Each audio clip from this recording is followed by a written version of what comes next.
She pushed my hand off her shoulder like I'd put a wet towel on her. No look, no smile. Just a flat, don't, while she wiped the counter that didn't need wiping. What's wrong, Laura? Nothing. That the official report or the lazy answer? She set the sponge down. I'm fine. You're colder than the fridge. Then grab a sweater. There it was. No storm, no tears.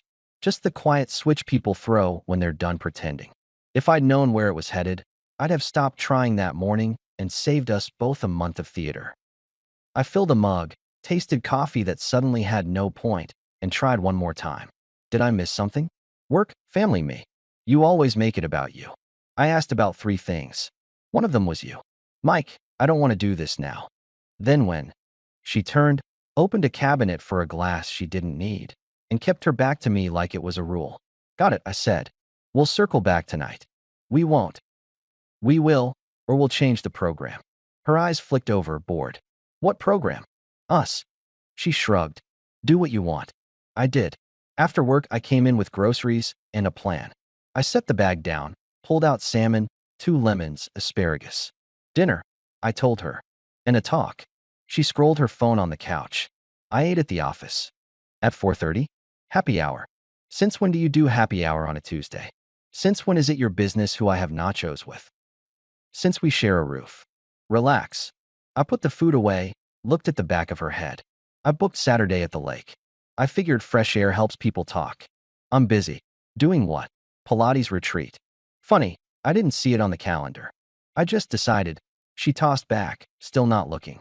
Then cancel. This one's important. You can go, she said, standing up and walking past me to the hallway. Take Nate or one of your shop friends. Laura, stop. She didn't. Bedroom door shut. The message was clean. No negotiation, no curiosity, no effort. 10 years together, and I was a stranger cutting in line. I stood in the kitchen a minute, then pulled the big calendar off the fridge and set it on the table. I drew a line through the couple stuff with a Sharpie. Date night. Canceled. Sunday brunch with her sister. Canceled. The charity 5K we'd pretended to train for. Canceled. I wrote separate plans until further notice across the top and pinned it back. When she came for water, she glanced at it and smirked. Dramatic. Clear, I said.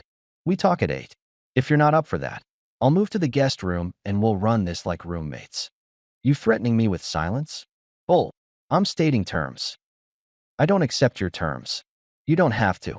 You just live with them. She walked away again.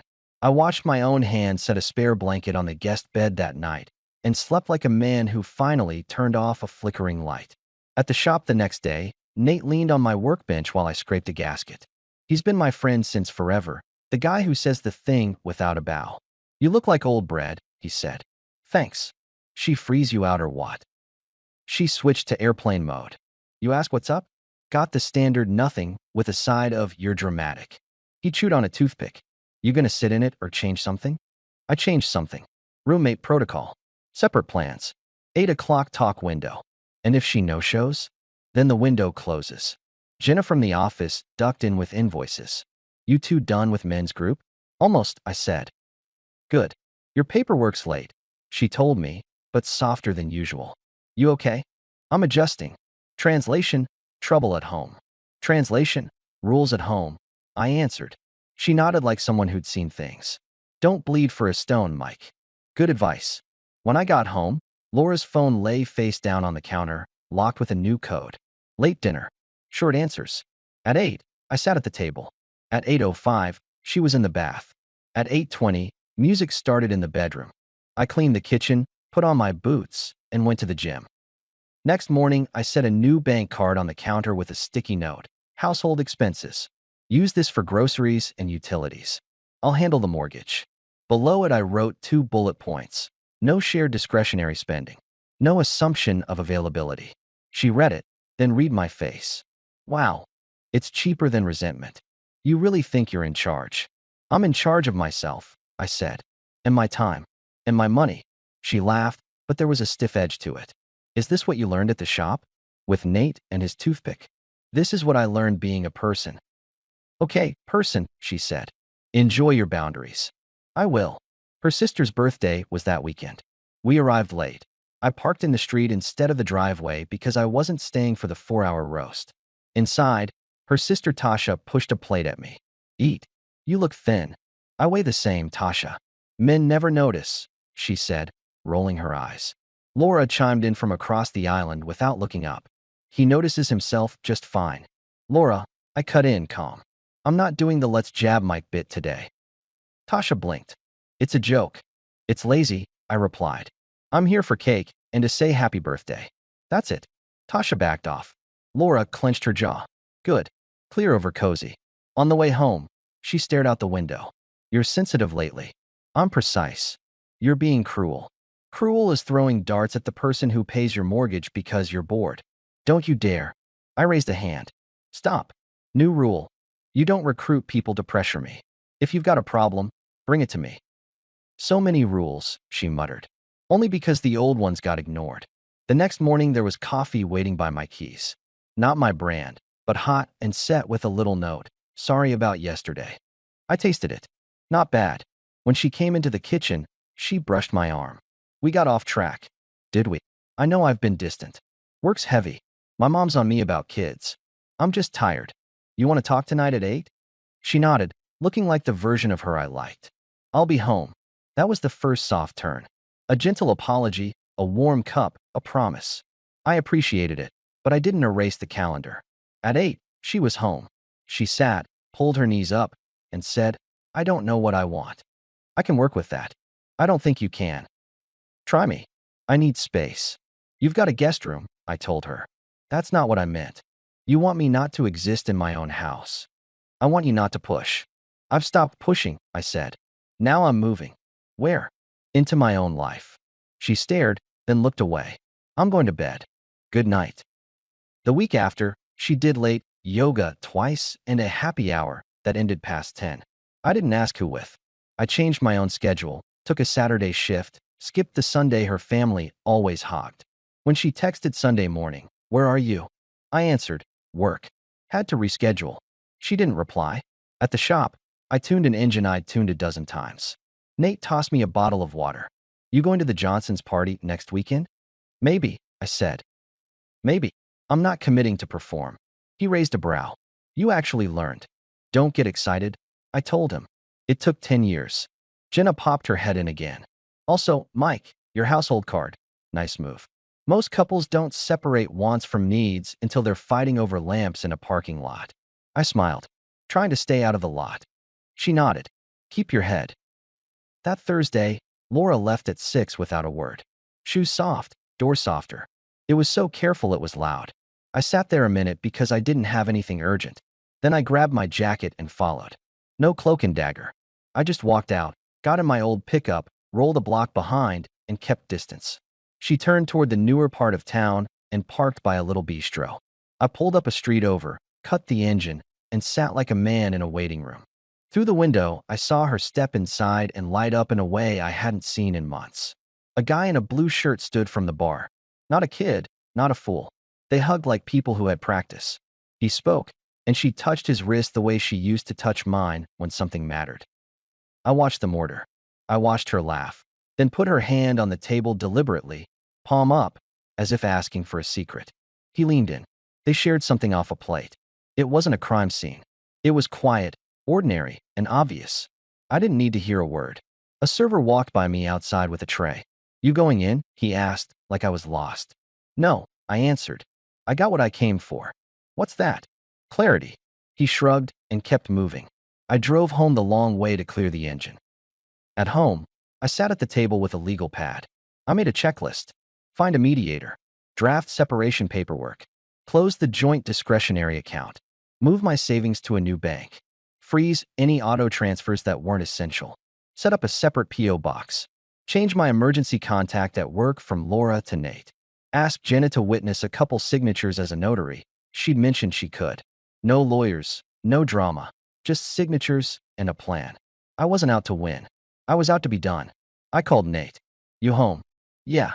Can you swing by tomorrow at lunch? I need you to read something for Holes. Paperwork. Paperwork. He exhaled. I'll be there. I walked to the guest room and started a duffel. 2 weeks of clothes. Enough so I could leave fast if I wanted. I slept well. Action is a good pillow. The next day, Jenna notarized signatures with a tight face. You okay? I'm fine. That a lie. It's a decision. She nodded once. Then it's fine. I moved a chunk of money to the new account and left enough in the old one to cover bills through month's end. I put a little envelope in the safe with copies of everything and texted Nate the code. If I get hit by a bus, I wrote, tell them where the switch is. He answered with a thumb up and a dumb skull emoji. It made me smile. Laura noticed less than I expected. When she asked about brunch, I said, I'm booked. When she tried to put a charity dinner on the calendar, I wrote solo for you. She raised a brow. I went back to my coffee. A week later, she tried a different tone. She came by the shop with lunch. I brought you something. Thanks, I said, taking the bag. You didn't have to. I wanted to. She looked around like she was touring a museum. You've been working late. Big jobs. You could tell me when you'll be home. I could, I said. But we're not running joint schedules right now. She inhaled and exhaled like she'd practiced that with an app. I miss us. What part? She touched the hood of a car I was finishing. The easy part. It wasn't easy. You just didn't notice the work. That's not fair. It's honest. She tried to smile. We should go somewhere this weekend. I found a cabin, last-minute deal. Separate cars? I asked. She blinked. Why? I leave when I want. That's not how couples. We're not acting like a couple. We're acting like two adults sharing a house while we figure it out. That's so cold. It's clean. She stood up straighter. You know the Johnson's party is Saturday. I know. We need to go. I'll stop by, I told her. 1 hour. Separate rides. That's ridiculous. It's 1 hour, I said. You'll be fine. She shouldered her bag. You're pushing me away. You moved yourself, I replied. That night, I cooked. She came to the kitchen and leaned on the counter. I'm sorry about earlier, she said. I've been off. I noticed. I don't want to fight. I'm not fighting. We could try starting over. Tomorrow's still tomorrow, I answered. But the rules stay. She nodded too fast, like it was easier to agree now and rewrite later. Second soft turn. Over-the-top interest. A sudden plan. It would have been sweet 2 months earlier. Now it read like stage makeup in daylight. Saturday afternoon. She got ready like a candidate. Hair sprayed, perfume heavy, dress that said, look what you're missing, with an exclamation point. I put on a clean shirt and boots because I was leaving after an hour and going by the shop. At the Johnsons', there were strings of lights, trays of finger food, Johnny music. Mark slapped my shoulder. You made it. For a bit, I told him. Laura peeled off to hug Tasha and the other wives. The tribe that loves to diagnose husbands with a glass in hand. I said hi to Mark's dad, a gruff kind of man who respects quiet. How you doing, son? Steady, I said. Good enough, he replied. A guy named Corey started talking shop with me. Heard you tuned that old V8. Thing purrs. It runs, I said. Purring is for cats. He laughed. Fair. Across the patio, I saw Laura watching me. She flashed that public smile like a billboard. She came over and looped her arm through mine. Everyone's asking about us. Everyone needs a hobby. She looked past me to the little half circle of people around Mark's grill. Her mouth tightened. Come say hi to Tasha's friends, she said a little too brightly. No thanks, I answered. I'm good here. What is your problem? She hissed, still smiling. No problem, I said. Just not playing. She squeezed my arm hard. Don't make me look like an idiot. You did that part. Her lips thinned. She turned and went straight to the cluster by the grill. I saw the tilt of her head, the way the group leaned in. Tasha's eyes flicked to me. A couple people laughed the nervous laugh people use when they don't know if they're on camera. My hour was almost up. I was about to leave when I heard Laura, louder now, playful enough to pass, sharp enough to cut. He's even afraid to hug me, she said. Like I'm made of glass. The circle smiled. It wasn't deadly. It was small and cheap, like a parking ticket. But I'd paid enough. I walked over calm. Afraid. I said, no. Disgusted. It stunned the circle into silence. Mark's grill hissed. A saxophone on the speakers squeaked like it needed oil. Laura blinked. Excuse me. I didn't raise my voice. I didn't rush. You want honesty in front of your audience? Here. I stopped touching you the week you started going on yoga nights with a new password and the smile you reserve for strangers. I watched you walk out careful like a cat burglar. I followed once. I saw you at that little bistro on Maple, Thursday at 7, red sweater, blue shirt opposite you. You touched his wrist the way you used to touch mine. You laughed. You stayed long. I went home and made decisions. I don't hug strangers. I don't share cups. I don't perform. Someone coughed into a plastic cup. Tasha stared at the ground. Mark set down his tongs. Laura swallowed. You're insane. I'm careful, I said. You're inconsistent. That's not what that was. She tried. Too fast. It doesn't matter, I replied. Because what matters is respect, and we're at 0. Mike, let's go talk. No, I cut in. You wanted to play in front of people. You got a response in front of people. Everyone here knows me. They know I don't make scenes. If I'm making one, it's because the show's over. Mark started to say something. I lifted a hand. Sorry for the sideshow, I told the group. Eat your food. Have a good night. I walked past Laura. She reached for my sleeve, missed, took a step back like the floor tilted. Then she ran inside, head down, a blur of hair and bad perfume. The patio froze, that kind of freeze where nobody wants to be the first to move. Nate wasn't there, but if he had been, he'd have nodded once. I put my cup in the trash, shook Mark's hand, and left. At home the lights were dark. I clicked on the lamp and waited. 10 minutes later the front door opened hard. She bolted down the hall, opened the closet, yanked the carry-on from the shelf. The zipper sang. She didn't look at me. She didn't have to. We both knew the script. I stood, walked to the safe, took out the manila envelope. Signed, dated, copies on copies. I came to the bedroom door. She looked up like a cornered animal and then back down at her shirts. I didn't say a word. I opened the suitcase and set the papers on top of folded clothes. Then I closed it halfway so she had to touch them to keep going. I went back to the living room, sat on the couch, and turned on the TV.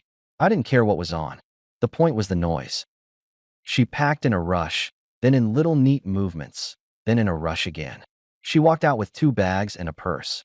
She paused at the door, hand on the frame, back toward me. No speech, no cry. The door swung open wider. She didn't close it. That's how 10 years ended. Not with a big final act, just a quiet exit and a hallway light falling into our living room. Better that way. I let the TV run out of habit. Then I stood, took the suitcase papers back to the safe, and slept in the guest room because the bed in the other room belonged to some history that was gone. We didn't speak the next day. She didn't come home. I got a text Monday from a number I didn't have saved. I'll sign whatever you want. I answered, mediation packet is on the counter. Sign and leave your copy. She replied with a single okay. There was no fight, no bargaining, no list. She came while I was at work, because I found her neat initials by the sticky notes and the empty spot where her jewelry box had sat. She left the keys in a bowl like a rental. The only thing she wrote beyond her name was a date. 2 weeks later, the mediator mailed the final page with stamps and packet numbers. Simple, fast, quiet. I changed the locks and the alarm code. I set autopay to the new account and closed the old one. I told Tasha I wouldn't make the next family thing. She said, I get it, in a small voice. She didn't defend her sister. She didn't attack me. People know what they know. At work, Jenna handed me a stack of parts orders and a coffee. You look lighter. Because I am, I said. Nate swung by with a bag of burritos on a Saturday at noon like we were 20. You free tonight? I'm working late. Sunday morning then. We got tickets to the minor league game. It'll be stupid and loud. Sounds perfect. I kept my Saturdays for friends. Tuesday nights I did the gym and late laundry and enjoyed a house that echoed in a good way. I didn't race to fill the silence with a new voice. I fixed the porch light. I took a drive up the ridge on a Wednesday just because. I cleaned out drawers that had been junk drawers for years and found old photos of us smiling for real. I put them in a box. Not to burn, not to cry over, just to put where they belong, away. I heard from a friend that Laura stayed a few weeks with Tasha, then moved into a small place closer to the office, said she needed a reset. That's the word people use when they mean start over and hope nobody checks the math. I didn't look her up. I didn't ask for news. The only update I got was a text from a number that looked new. I'll swing by Saturday for the last of my stuff. I wrote back, it's in the garage, boxed and labeled. She came while I was out. The box was gone when I got back. She left a single houseplant on the steps like a parting gift from a work raffle. I put it in the kitchen and forgot to water it for 3 days, then remembered, then watched it perk up and decided that was a decent metaphor for me, even though I hate metaphors. Mark called once. You good? I'm good. You need anything? I've got what I need. Come by sometime, he said. The grill misses your silence. Soon. The one person I didn't hear from was Laura. Not a call. Not a message. The last words between us were on a patio with a grill hissing in the background. She'd said, "He's even afraid to hug me," trying to get a laugh. I gave the last sentence the situation deserved. That was enough. People expect an explosion, a showdown in court, speeches. They expect men like me to either beg or destroy. I did neither. I made a decision, then I walked it. I didn't publish anything on the internet, didn't drink my way through it, didn't audition for sympathy. I did the grown-up thing nobody claps for. I ended something that had ended itself. Some nights I work late, stay under the hood until the problem matches the fix, lock up when the street is empty, and drive home through a quiet town under regular lights. Saturdays I meet the guys. We eat eggs at the same diner, complain about nothing, laugh about the old days when we had knee cartilage, and lie about our golf swings. It's good. It's simple. It's mine. I'm not hunting for a new life partner. I'm not making a manifesto about living alone. I'm just living. I've got a small house that stays clean, a truck that starts, a shop that pays, and friends who show up. That's a decent baseline after a decade that ended with a hallway light and an open door. Sometimes, when I lock up at night, I think about a version of me that tried longer than he should have to get warm from a person who kept stepping away. I don't hate that guy. He was doing what he thought was right. But I respect the one who finally took his hand back. If love ever shows up again without the games and the stage, I'll open the door. Until then, I've got work to do, a life to run, and my Saturdays booked.